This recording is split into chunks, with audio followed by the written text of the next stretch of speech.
بسم اللہ الرحمن الرحیم۔ السلام علیکم۔ بنو امیہ کا دور اور تاریخ کے چند اہم واقعات۔ خطبہ جمعہ اور حضرت علی رضی اللہ عنہ پر سب و شتم۔ ایک اور نہایت ناپسندیدہ بدعت حضرت معاویہ رضی اللہ عنہ کے دور میں یہ شروع ہوئی کہ وہ خود اور ان کے حکم سے ان کے تمام گورنر خطبوں میں منبر پر بیٹھ کر حضرت علی رضی اللہ عنہ پر سب و شتم گالیاں دینے کی بوچھاڑ کرتے تھے۔ یہاں تک کہ مسجد نبی صلی اللہ علیہ وسلم میں منبر رسول صلی اللہ علیہ وسلم پر عین روضہ رسول صلی اللہ علیہ وسلم کے سامنے حضور صلی اللہ علیہ وسلم کے محبوب ترین عزیز کو گالیاں دی جاتی تھیں، اور حضرت علی رضی اللہ عنہ کی اولاد اور ان کے قریب ترین رشتہ دار اپنے کانوں سے یہ گالیاں سنتے تھے۔ کسی کے مرنے کے بعد اس کو گالیاں دینا شرعیت و درکنار انسانی اخلاق کے بھی خلاف تھا، اور خاص طور پر جمعے کے خطبے کو اس گندگی سے آلودہ کرنا تو دین و اخلاق کے لحاظ سے سخت گناہونا فعل تھا۔ حضرت عمر بن عبدالعزیز کا اصلاحی قدم۔ حضرت عمر بن عبدالعزیز رحمہ اللہ علیہ نے آ کر اپنے خاندان کی دوسری غلط روایت کی طرح اس روایت کو بھی بدلا اور خطبہ جمعہ میں گالیاں دینے کی جگہ سورۃ النحل کی آیت 9 پڑھنی شروع کر دی۔ زیاد بن سمیہ کا استلحاق اور شرعی ضابطوں کی خلاف ورزی۔ زیاد بن سمیہ کا استلحاق بھی حضرت معاویہ رضی اللہ عنہ کے ان افعال میں سے ہے جن میں انہوں نے سیاسی اغراض کے لیے شریعت کے ایک مسلم قاعدے کی خلاف ورزی کی تھی۔ زیاد طائف کے ایک لونڈی سمیہ کے پیٹ سے پیدا ہوا تھا۔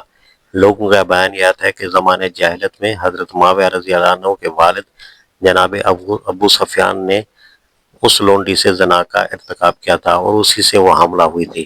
انہوں نے خود بھی ایک مرتبہ اس بات کی طرف اشارہ کیا تھا کہ زیاد انہی کے نطفے سے ہے۔ جوان ہو کر یہ شخص اعلیٰ درجے کا مدبر، منتظم، فوجی لیڈر اور غیر معمولی قابلیتوں کا مالک ثابت ہوا۔ حضرت علی رضی اللہ عنہ کے زمانہ خلافت میں وہ آپ کا زبردست حامی تھا اور اس نے بڑی اہم خدمات انجام دی تھیں۔ ان کے بعد حضرت معاویہ رضی اللہ عنہ نے اس کو اپنا حامی و مددگار بنانے کے لیے اپنے والد ماجد کی زناکاری پر شہادتیں لیں اور اس کا ثبوت فراہم کیا کہ زیاد انہی کا ولد الحرام ناجائز بیٹا ہے، پھر اسی بنیاد پر اسے اپنا بھائی اور اپنے خاندان کا فرد قرار دیا۔ یہ فعل اخلاقی حیثیت سے جیسا کچھ ناپسندیدہ ہے وہ تو ظاہری ہے، مگر قانونی حیثیت سے بھی یہ ایک صریح ناجائز فعل تھا، کیونکہ شریعت میں کوئی نسب زنا سے ثابت نہیں ہوتا۔ نبی صلی اللہ علیہ وسلم کا صاف حکم موجود ہے کہ بچہ اس کا ہے جس کے بستر پر وہ پیدا ہو، اور زانی کے لیے پتھر ہیں، یعنی محرومی یا سزا۔ صحیح بخاری، صحیح مسلم۔ ام المومنین حضرت ام حبیبہ رضی اللہ عنہ نے اسی وجہ سے اس کو اپنا بھائی تسلیم کرنے سے انکار کر دیا اور اس سے پردہ فرمایا۔ گورنروں کے انتظامی مظالم اور ماورائے عدالت سزائیں۔ زیاد کو جب حضرت معاویہ رضی اللہ عنہ نے بطرے کے ساتھ کوفے کا بھی گورنر مقرر کیا اور وہ پہلی مرتبہ خطبہ دینے کے لیے کوفے کی جامع مسجد کے منبر پر کھڑا ہوا تو کچھ لوگوں نے اس پر کنکر پھینکے۔ اس نے فوراً مسجد کے دروازے بند کرا دیے اور کنکر پھینکنے والے تمام لوگوں کو، جن کی تعداد 30 یا 80 تک بیان کی جاتی ہے، گرفتار کرا کے اسی وقت ان کے ہاتھ کٹوا دیے۔ ان پر کوئی مقدمہ نہ چلا گیا، کسی عدالت میں وہ پیش نہ کیے گئے اور نہ ہی کوئی باقاعدہ قانونی شہادت ان کے خلاف پیش ہوئی۔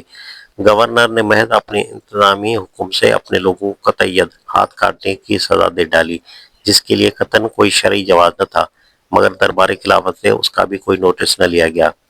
بصر بن ارطاد کے ظالمانہ افعال اور جنگی زیادتیاں۔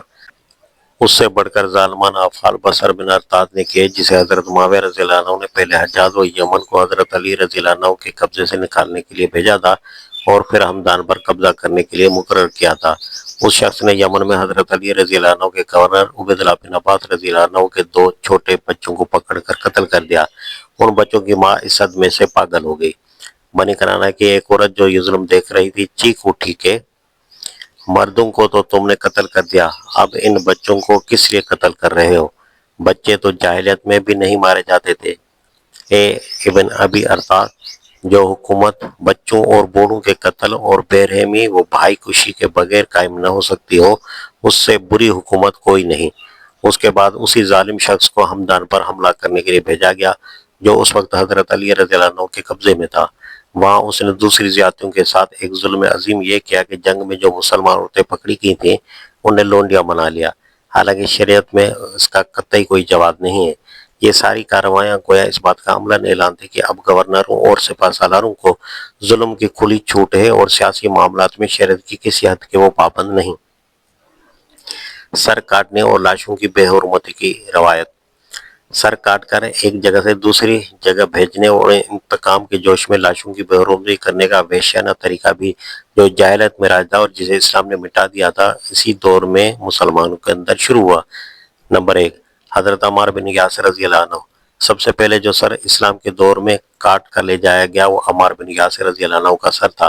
امام احمد بن حنبل رحمہ اللہ علیہ نے اپنی مسند میں صحیح سند کے ساتھ روایت نقل کی ہے، اور ابن سعد نے بھی طبقات میں اسے نقل کیا کہ جنگ صفین میں یہ سر کاٹ کر حضرت معاویہ رضی اللہ عنہ کے پاس لایا گیا، اور دو آدمی اس پر جھگڑ رہے تھے اور ایک کہتا تھا کہ عمار کو میں نے قتل کیا ہے۔ نمبر 2، حضرت عمر بن الحمق رضی اللہ عنہ۔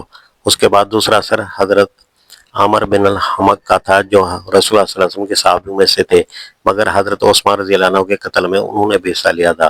زیاد کی ولایت عراق کے زمانے میں ان کو گرفتار کرنے کی کوشش کی گئی، وہ بھاگ کر ایک غار میں چھپ گئے، وہاں ایک سانپ نے ان کو کاٹ لیا اور وہ مر گئے۔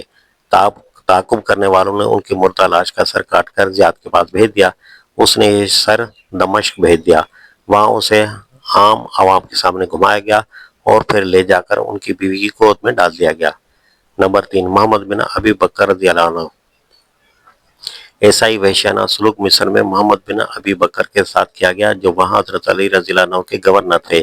جب وہاں قبضہ ہوا تو انہیں گرفتار کر کے قتل کر دیا، اور پھر ان کی لاش ایک مردہ گدھے کی کھال میں رکھ کر جلائی گئی۔